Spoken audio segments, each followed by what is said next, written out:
And it sounds like you do have a great group of people. What's been, how have you been able to find these great people? What's the secret to success? Is it just interviewing the right way and looking for the right attitude? Well, I mean, it's safe to say that it didn't start that way. Right. So we've been in business just a little over 9 years, about 9.5, going on 10 years. And it started with me and a pickup truck and a cell phone. And, I had just quit my job with a paycheck.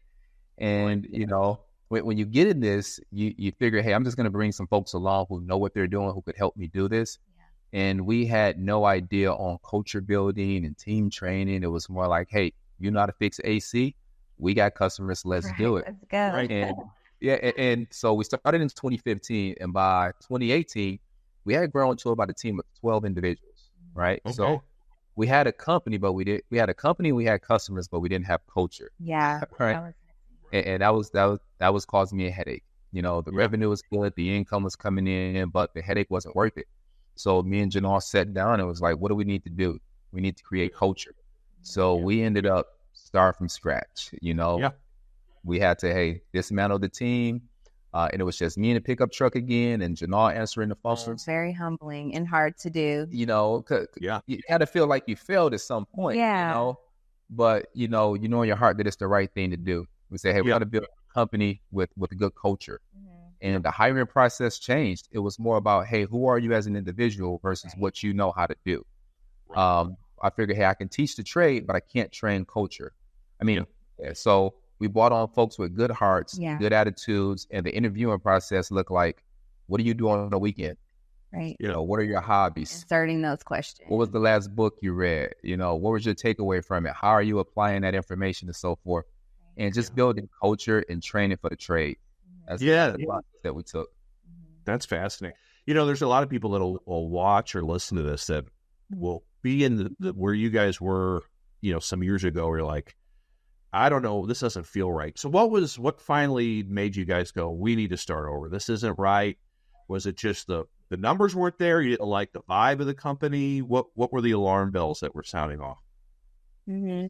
There were a lot more customer complaints, recalls, and not necessarily that the service wasn't performed correctly, but the customer service wasn't there. That level of care to the customer wasn't going out. We talked about it, and Ryan and I, in our hearts, that was our main reason for starting this company. We want to go out and serve people well. We want to make sure we're building relationships with our customer. We're not just showing up and fixing.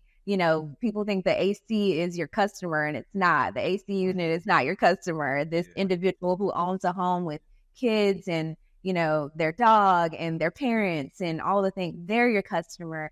And so getting some of that feedback from our customers was one thing that led us to know, okay, our vision is not communicating throughout the team. Right. The second piece was there were some real practical things that were kind of shady happening, where it felt like people were kind of taking their own liberties, right? And kind of doing things the way they had always done. And we had a system in place. We checked things thoroughly. We have proper invoicing processes. We had all these things, but the tools weren't being used. They were bringing the culture that they had from other places and just doing what they've always done. And so, just experiencing those things let us know that we have a brand, we know what our vision is, but now we need to make sure that we're communicating it well to our team and that they're actually carrying that out with the name Serveway. They're taking ownership of that vision as well. And one of the things I heard during that time where we were rebranding and, redoing the culture, I heard someone say culture is created by design or default. Yeah. And, I heard it a thousand times since, right? But that was my first time hearing it. And I was like, I don't think we ever created a culture. Like, we had it in our heart. But we didn't get it and we didn't voice it to our team. Right. So that was the attitude when we restarted. We're creating culture by design.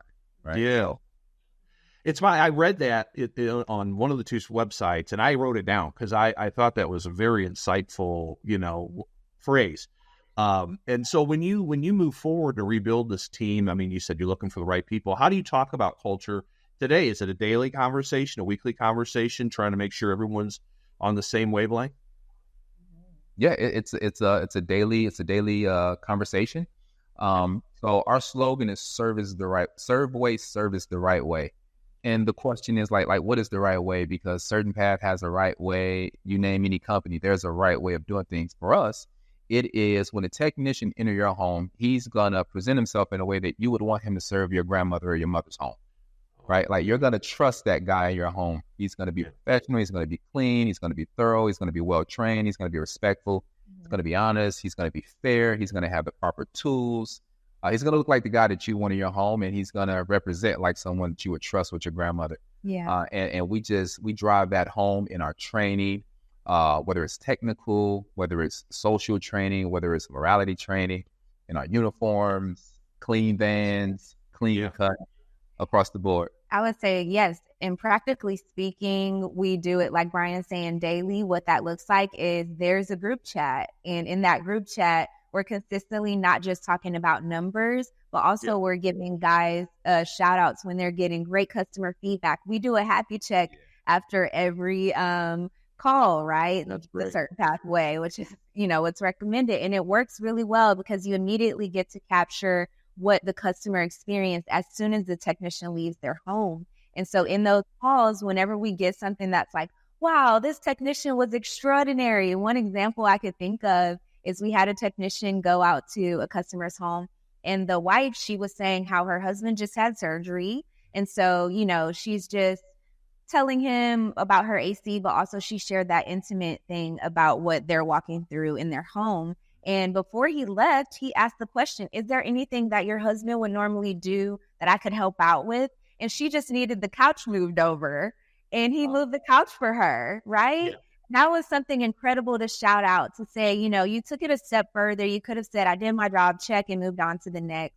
But you extended a hand as a person in her community, saying, how can I help you before I leave your home?